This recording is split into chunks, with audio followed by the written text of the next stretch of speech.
Shalom to everyone.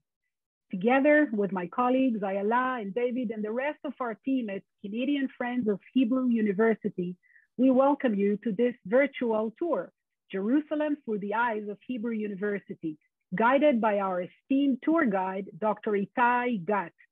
Since it is June 6th today, our first visit will be dedicated to the glorious Mount Scopus, where the first campus of Hebrew U is located, and we chose to begin here because of its significant location and connection to the Six-Day War that took place between June 5th to June 10th, 1967, exactly 54 years ago.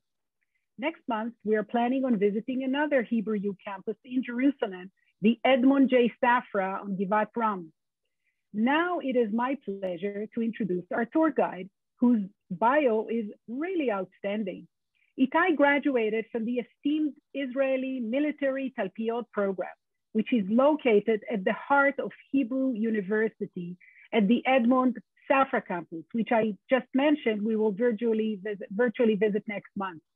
For those of you who are not familiar with Talpiyot, let me just say that it is an elite Israeli Defense Forces training program for recruits who have demonstrated outstanding academic ability in the sciences. Graduates pursue double higher education while they serve in the Army, and they use their expertise to further IDF research and development in technological leadership positions.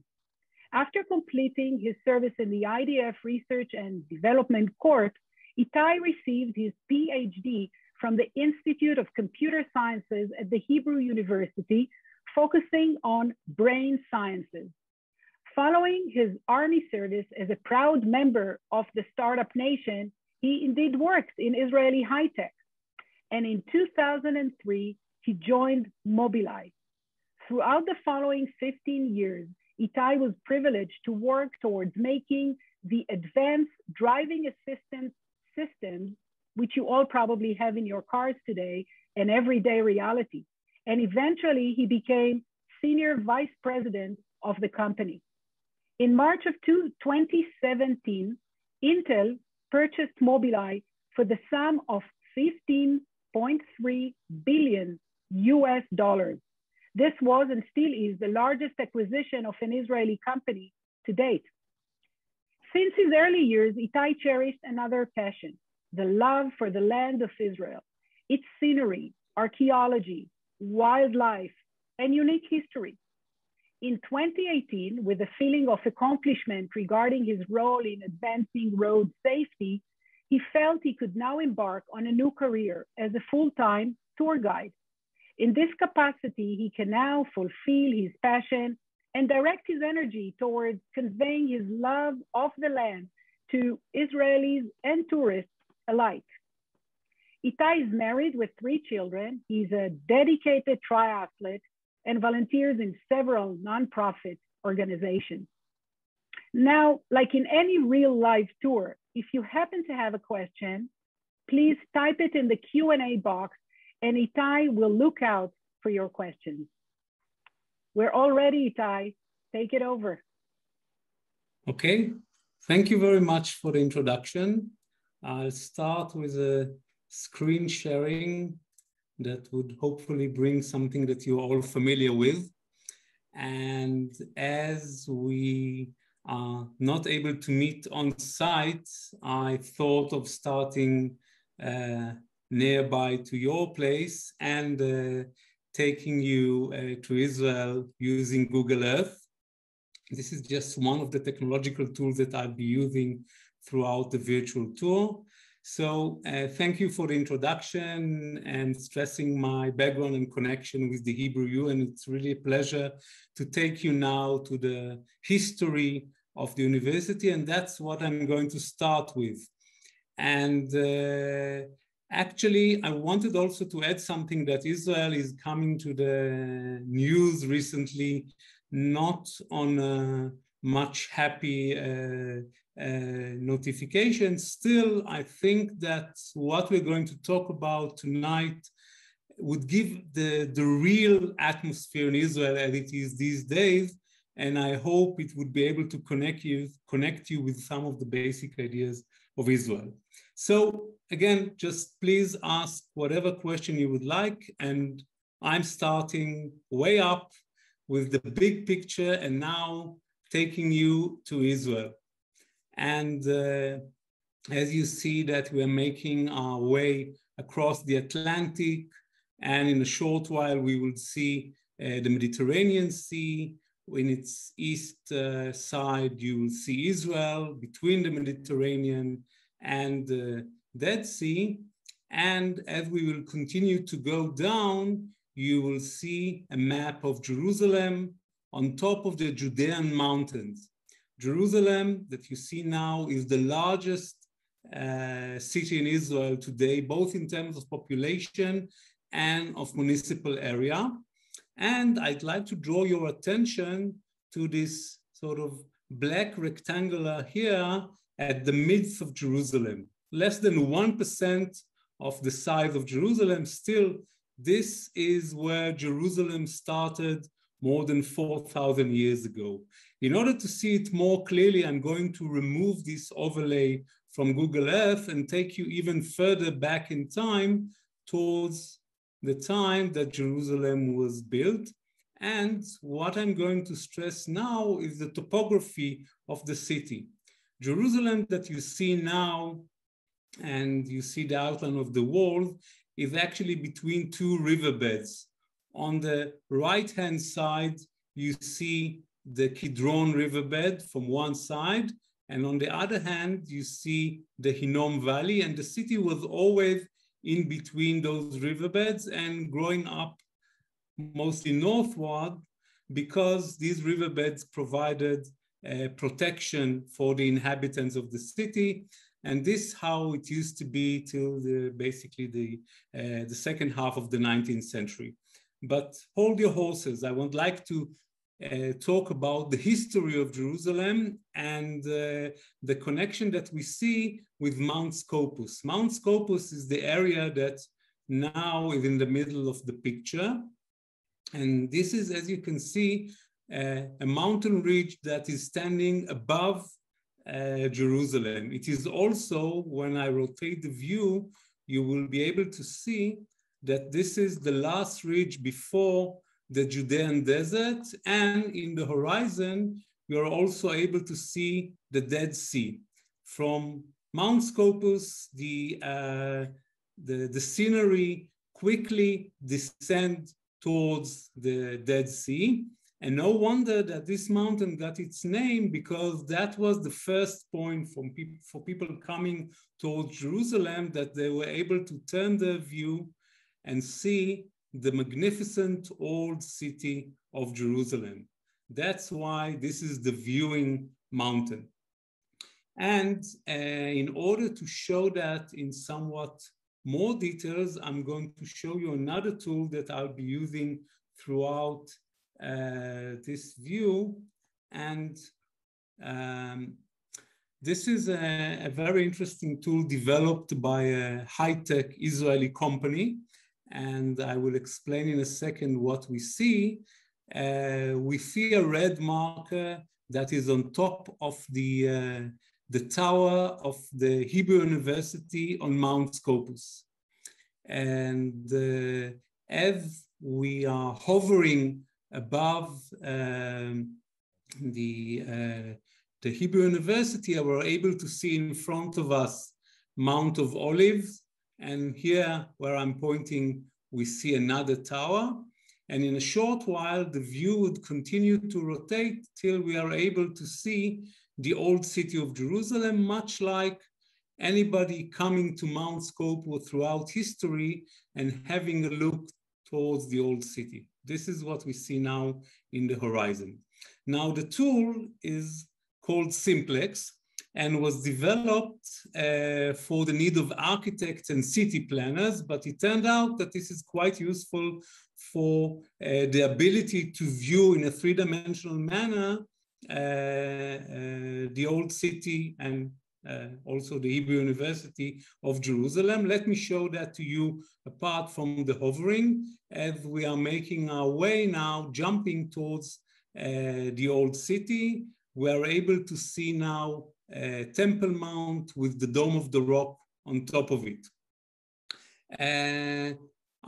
The creation of this view was done by taking aerial photographs of all the city of Jerusalem, and from them, in the second stage, creating a depth map. A depth map is a map that contains the height of every object in Jerusalem, like the dome of the Rock, or looking here more closely, we see the two domes of the Holy Sepulchre within the old city of Jerusalem. If we turn our view, for example, from here, we are able to see the famous Churva synagogue, again, within the walls of the old city. Now, in order for you to get this kind of view, Simplex took the photographs, created the depth map, and then at the third stage, they placed all the images that they took on top of the depth map, so you're able to see, for example, the Western Wall, the Wailing Wall, or the Kotel, as it's known by its Hebrew name. That's what you'll be able to see in a second. So at the end of the day, we are able to get Jerusalem from bird's eye and are able just to hover on top of it and see everything as if we were in transparent aircraft. With that in mind, I'm going to take you back now to the Mount Scopus campus of the Hebrew University, the first campus built here, and one of 6 of the campuses of the Hebrew University, where in 3 of them we are going to visit during this series.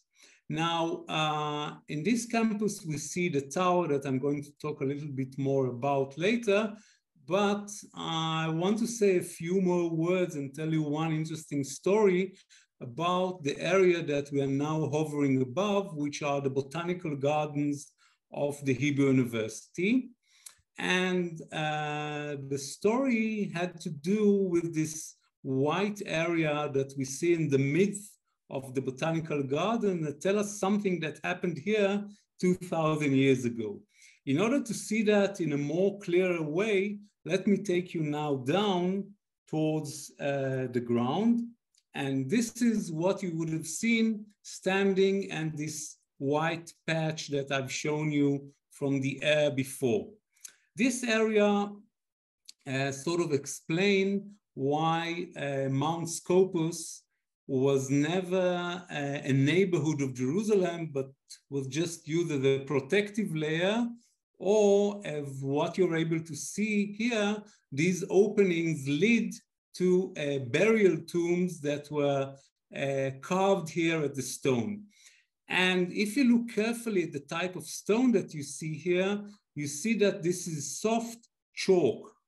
So it means that this stone was not suitable for building houses, and second, there were no sources of water whatsoever because of the type of stone.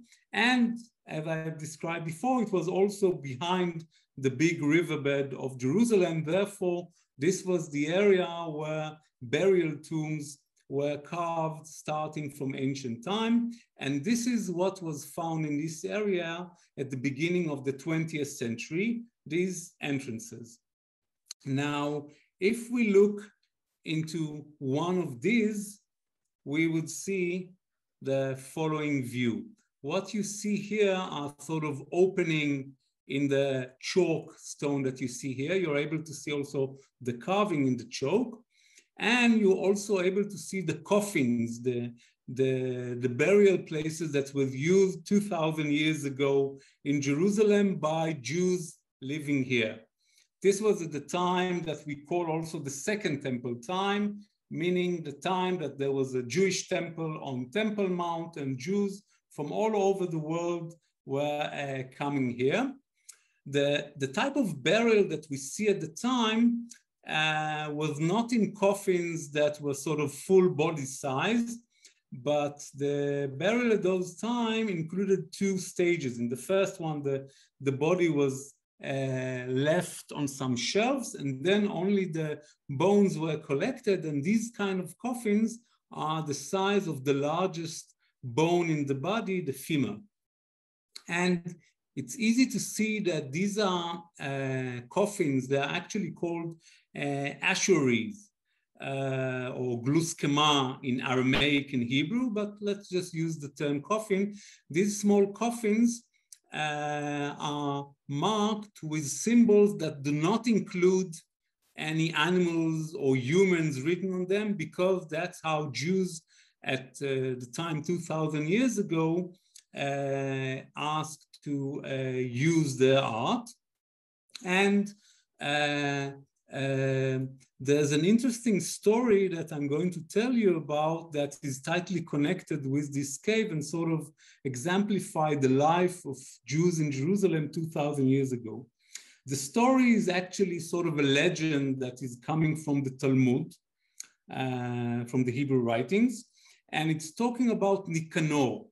Nicanor was a wealthy Jew living in Alexandria in Egypt, and he decided to donate doors to the temple that was standing on Temple Mount. So he asked somebody to carve the door for him, cover them with copper, and put them on a boat sailing from Alexandria to Jaffa in the shore of Israel. And on the way, there was a heavy storm, and at some point, the sailors decided that the problem that they see on the boat are the heavy doors, so they decided to throw one of the doors into the sea. The storm continued, and at some point, they thought about throwing the second door, but Nicanor, who was there with them on the ship, told them that if they are going to throw the door, they might as well throw him with the door, because he cannot come to Jaffa and later to Jerusalem without the doors. And somehow, miraculously, they were able to make all the way to Jaffa. But the miracle was even bigger, because when they got to Jaffa, they found out that one of the doors was just floating outside the ship, and Nicanor was able to collect both these doors, travel with them to Jerusalem, place them in the temple, and because of that miracle, they were always called Nicanor doors, and when the other elements of the temple was carved in gold, they decided to leave these copper doors to mention the miracle. Now, have a look at the tomb found here at the beginning of the 20th century. One of these coffins, these are actually copies. The original ones are kept in London. One of these coffins had the name Nicanor written on them, which is not that much surprising, because it was quite a common name at that time. But it might be a bit more surprising to look at the next verse on that coffin that said that this Nicanor was from Alexandria. Interesting. And the third line mentioned that this was Nicanor from Alexandria who made the doors. So you are now looking at the burial tomb of a wealthy Jew from Egypt who came to Jerusalem 2,000 years ago to contribute to the temple, and was buried just here on Mount Scopus, where he was always within a view from the temple that he loved so much. With that story in mind, I'd like to jump now, or fast forward, almost 2,000 years in time, and come to the beginning of the Hebrew University here on Mount Scopus. But before doing that, slightly before that, we have to talk about the time where it was decided that there's going to be a university here in Israel, and the name and time related to that decision is shown in the following picture. This is Theodor Herzl, the founder of the Zionist movement in Basel in 1897, in the first Zionist Congress, where at that time it was decided that one of the goals of the Zionist movement would be to have a university in Jerusalem. And with this goal in mind, the Zionist movement asked to meet with the owner of the land here, who was a British guy called Gray Hill. And he had a small mansion here on top of the mountain, that's Mount Scopus, that was empty at the time. There was hardly only the botanical garden. The mansion was here on top of the mountain because Gray Hill, like Nicanor, who was buried here 2,000 years before him, he also cared for a view towards the old city that you see here. And in 1914, after he passed away, the Zionist movement purchased this piece of land from his widow and decided to build the university. Unfortunately, then World War I broke, and it was possible to continue doing that only after the war, when the British were granted the mandate over the land of Israel. And the British were actually rather thrilled to be part of this view. And what I'd like to show you now is this mountain in a city planning, actually the first city planning ever made to Jerusalem. And this is the overlay that you see now. And as you're able to see, this is the city plan made in 1919 by Geddes, who was an architect and designed also some places and building in Tel Aviv. And he made the first city planning for Jerusalem. And as you're able to clearly read here, it says that here they proposed to have a university. Still an open site, but that's the planning, and that's how it was in 1919. They started the building, they took the only building that was here and starting adding more till in 1925, it was possible to open the university. But again, I'd like to take you a little bit before that and to show you an interesting building that tells us a story that happened just on the ground of the Hebrew University a year and a half before it was officially opened. And this is the building. What we see here is, just a sec, here you see it, is a building made out of the local Jerusalem limestone. And for that, one have to carve it far away because, as I told you before, Mount Scopus had only chalk stone. And you see that that building combines not only few types of stone in terms of color, because like the white and red one here, but also different type of carving, because that's the type of architecture that is so representing of Jerusalem, the ability to play with the type of stone that you put in the building.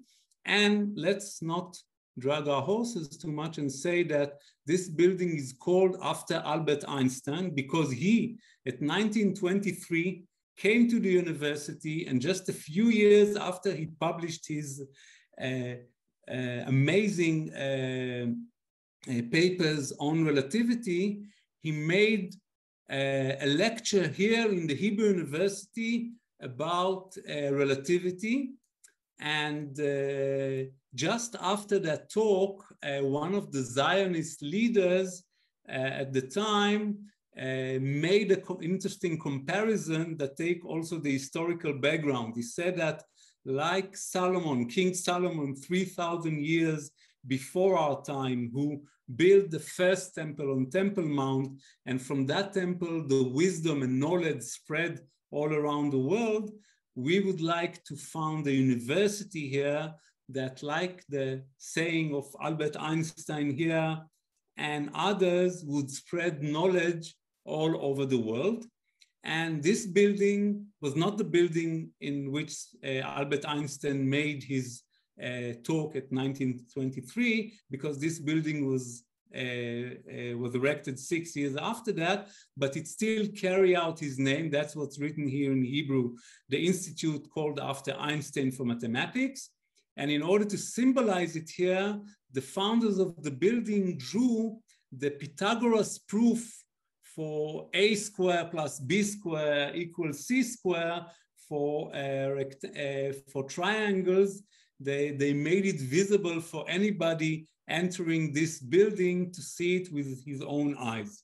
So this is one of the first buildings that were built here. I'd like to go up a bit in the air and draw your attention to another building that was built roughly at the time at the Hebrew University.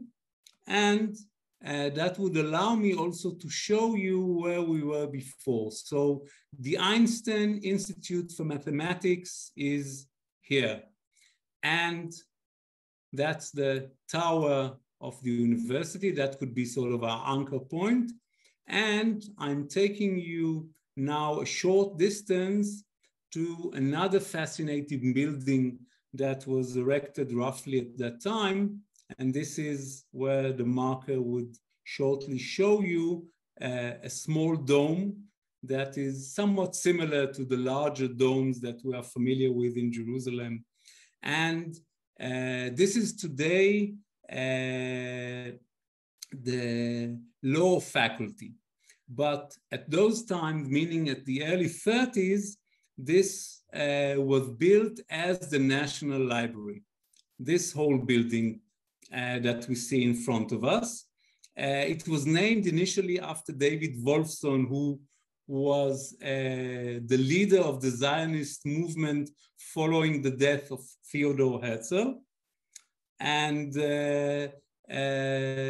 it was built short after the university started to be built here. And again, I'd like to take you a bit on ground to see this fascinating building from another view and show you some of the qualities or some of the architectural elements that were put in this house, because this house, like many others at the university at the time, were built in somewhat what we call the eclectic architecture, meaning collecting elements from various parts. So this is a sturdy building, large, like sort of European university, but it has the dome, as I said before. And when we're looking from the ground, we are able also to see that the same building has this kind of triangles. These are resembling clay pipes that were used in our building in order to insert, to take out the heat at the top of the building, allow sort of air to flow into the building without giving view into the building. So an interesting and typical element. Having said that, I'd like to make another move and take you actually inside the building. As said, this is today the Faculty of Law. And as you are hopefully able to see on the wall here, this is the original law building on Givat Ram. The original law building on Givat Ram, and it was made with the generosity of Canadian jury trustees. And I take it that you're able to see some familiar cities here and maybe also some familiar names.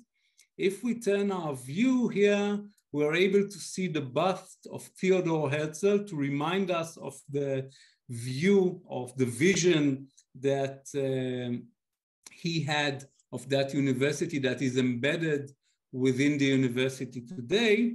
And to connect this building with modern time, I also like to tell you that in the Faculty of Law, they had a professorship exchange program, and as well as a student program with the University of British Columbia in Canada.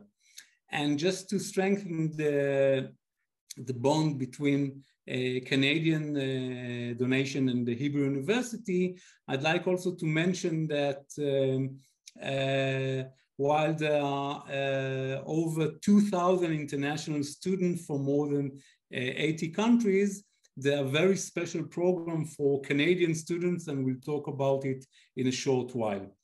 And with the view of these buildings, I'd like to conclude the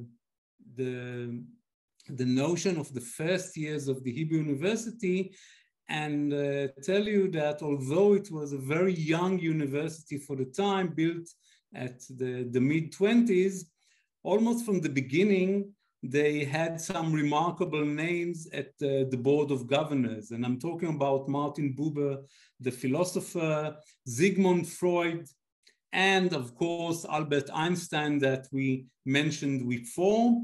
And hold his name in your memory because we will come back to him also slightly later. So the university really flourished at the 20s and 30s, but unfortunately, even great names can't stop history.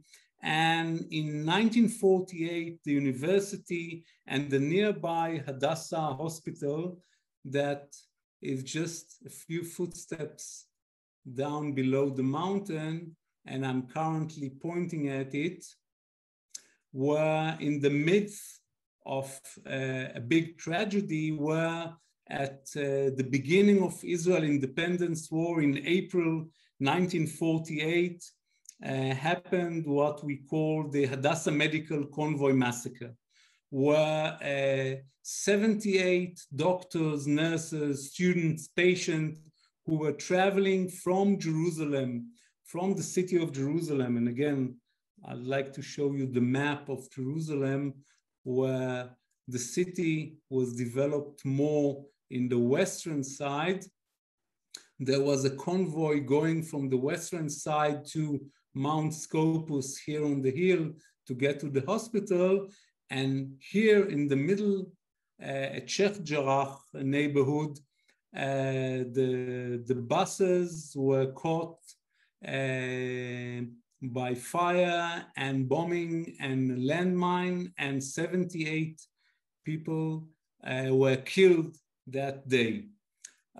This killing made it to the headlines internationally, and the British, who were still in command of Israel, got hold of that and verified at the outcome of that Mount Scopus, that was really sort of an island far away from the western part of the city that were held by Jews, would continue to be part of Israel. They sort of made it clear to Jordan, who just a month after that took control of all the eastern part of Jerusalem.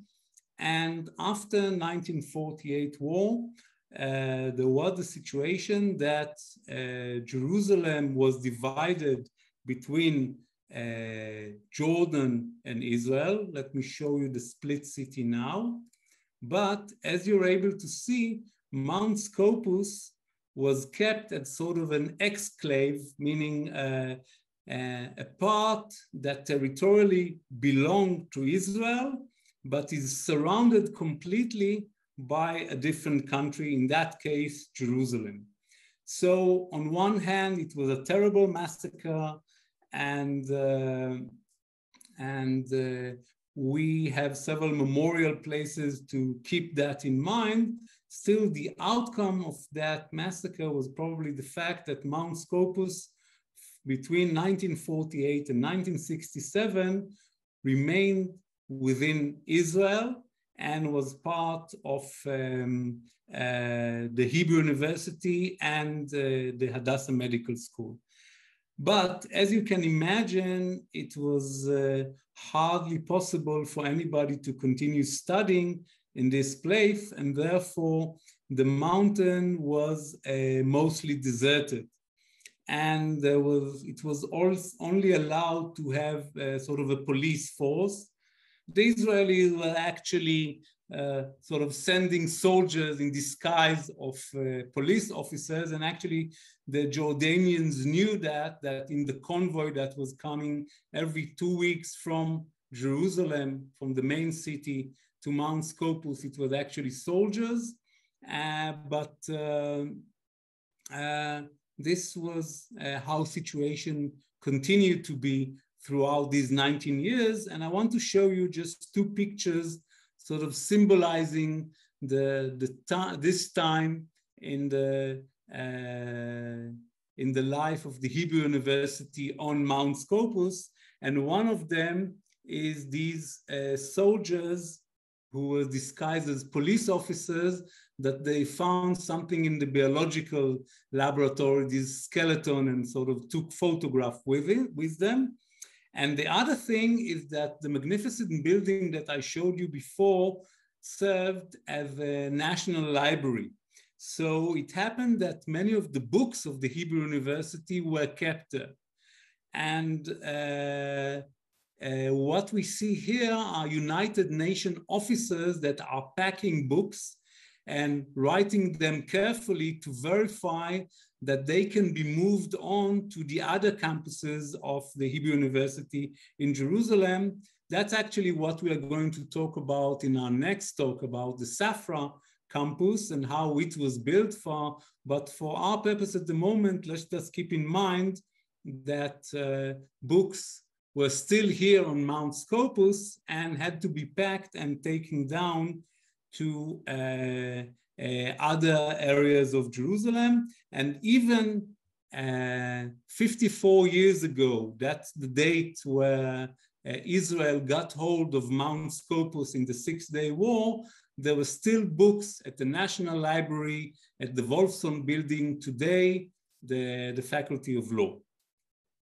Now, to symbolize the capture of Mount Scopus 54 years ago, I'd like to draw your attention to another structure that was formed here on Mount Scopus, and I'm talking about the theater that you'll be able to see in a second at the southern part of Mount Scopus. Here is the theater that was actually built here at the early days of the Hebrew University at the 1930s.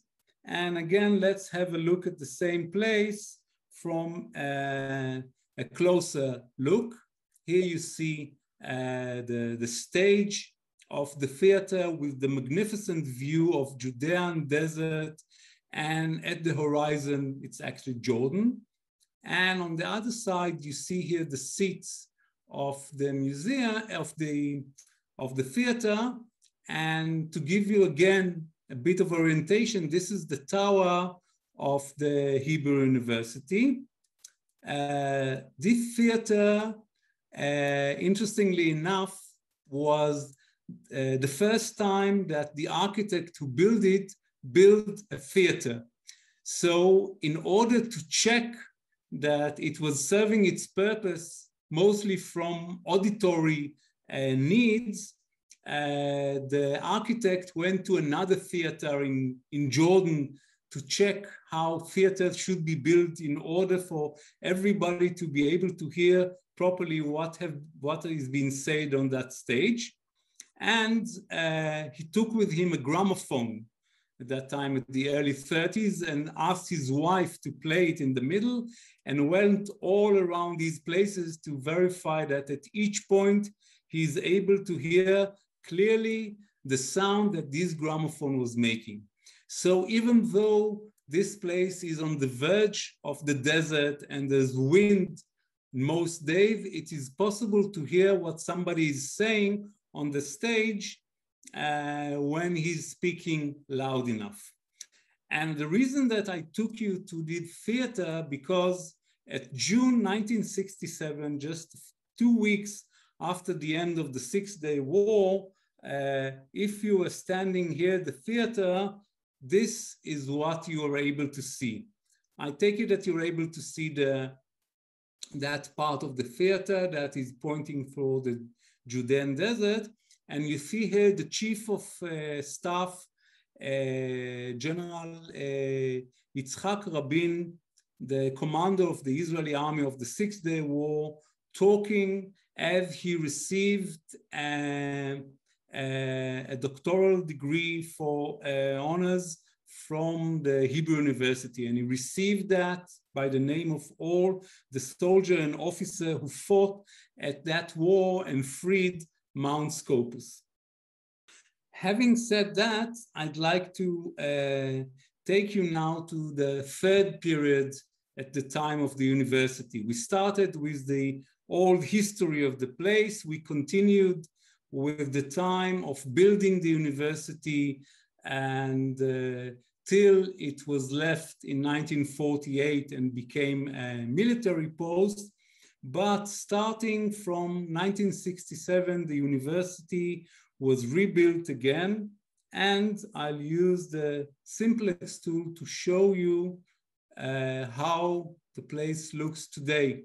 So we saw the amphitheater here, and now I'd like to draw your attention to the Faculty of Social Sciences that we see here at the entrance to the university, the Faculty of Humanities that we see here. We already talked about the Faculty of Law here, and now may be a good time to come to this tower that was our anchor all the time, the tower that dominates the view of all of Mount Scopus. This tower, as well as rebuilding the university, was erected here at 1974, and let's have a somewhat closer look at this tower, and say that it was built as a water tower to enable supply of water to all the university, but also as a watching point. And I hope that you're able to see what magnificent view and the ability to watch at the horizon. For example, you see here the Dead Sea. Again, this sort of blue part here, that's the Dead Sea. And on the other side, you see Jordan. So you can see that whoever stands at the top of this tower has a magnificent view all around Jerusalem, both the old city and the Judean desert, as I've shown before. And for many years, there was also a room dedicated here for military posts. I'm glad to say that today this is a fully civilian building and is dedicated completely to the university, which enables me also to take you to the building next to it, which is the Rothberg International School. Here is the place where some of the 2,000 students coming from abroad are able to come and visit the Hebrew University. In this school, for example, you would see also many Canadian students that come here to Jerusalem for a semester or two, and they can get a full credit on their studies. It also offers pre-semestral and summer language courses, a chance to study Hebrew before the beginning of the academic year. Having said that, let me take you again downward to show you how this building looks from the other side, and how the fact that this is being used as the home for international students is symbolized within the building.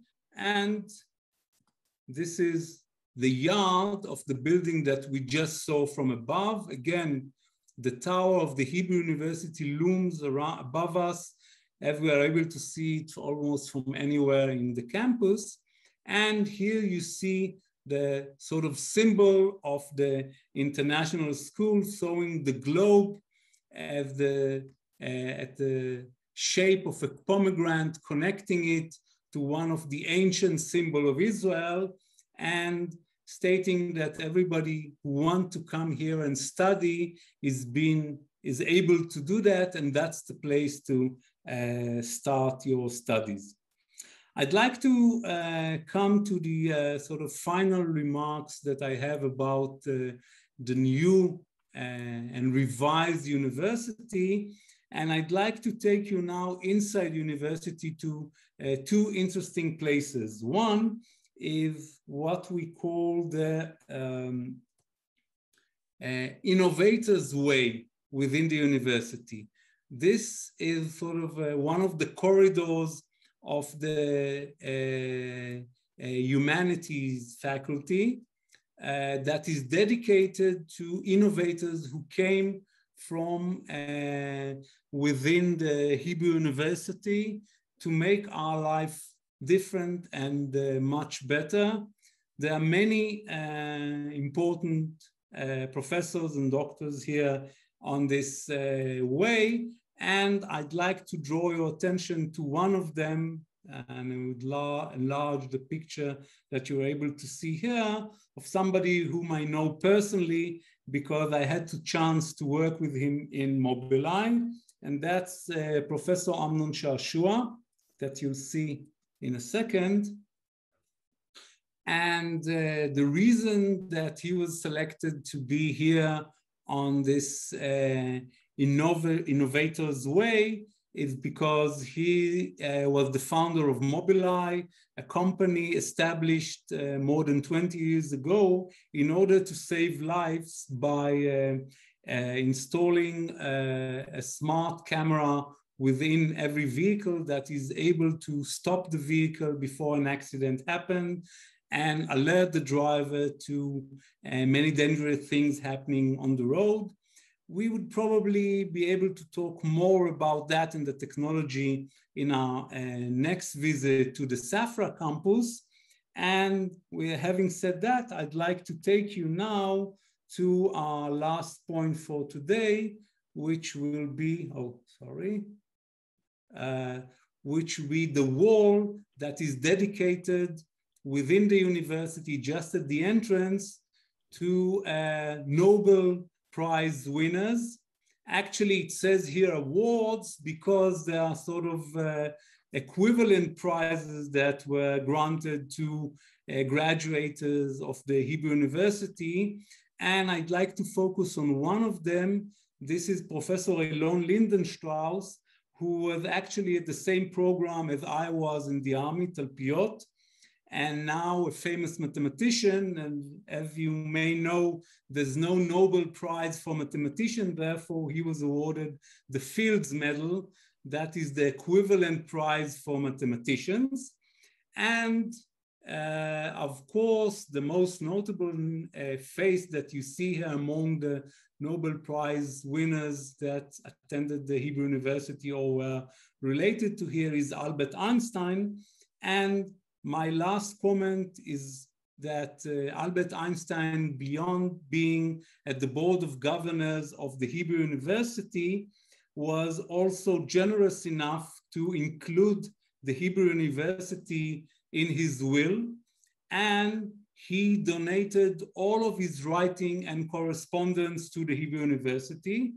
Today it's being held at the Safra campus, but there are plans to have a new building named after Albert Einstein here at Mount Scopus, overlooking the old city, connecting it to the words that I mentioned before about what was said here at the first lecture of Albert Einstein in 1923 at the Hebrew University, that this university would come to spread knowledge and wisdom throughout the whole world, as these awards already tell us. And not so far away in the future, there would be a building dedicated to that, holding the writings of Albert Einstein. With that in mind, I'd like to conclude our tour to the Hebrew University. Itay, I received some questions, 2 questions via email. So I want to ask you, when is the first time that this place was called Mount Scopus? And the second question, was it possible to teach on Mount Scopus during the period from 48 to 67. Okay, so interestingly enough, the name of the mountain is known to us already from ancient history. Actually, there's a famous historian called Josephus Flavius who was writing the history of the Jews more than 2,000 years ago. And he tells us that Alexander the Great, who conquered Israel as he conquered all of the known world at the 4th century BC, was coming as many after him to Jerusalem through Mount Scopus. This was the first time that he was able to see Jerusalem like we are able to see it now when I'm turning the view towards the old city of Jerusalem. And this was probably the first time that this mountain here was called Mount of Scopus, because Alexander the Great had a look over the old city of Jerusalem on this place at the 4th century BC. So thank you for that question.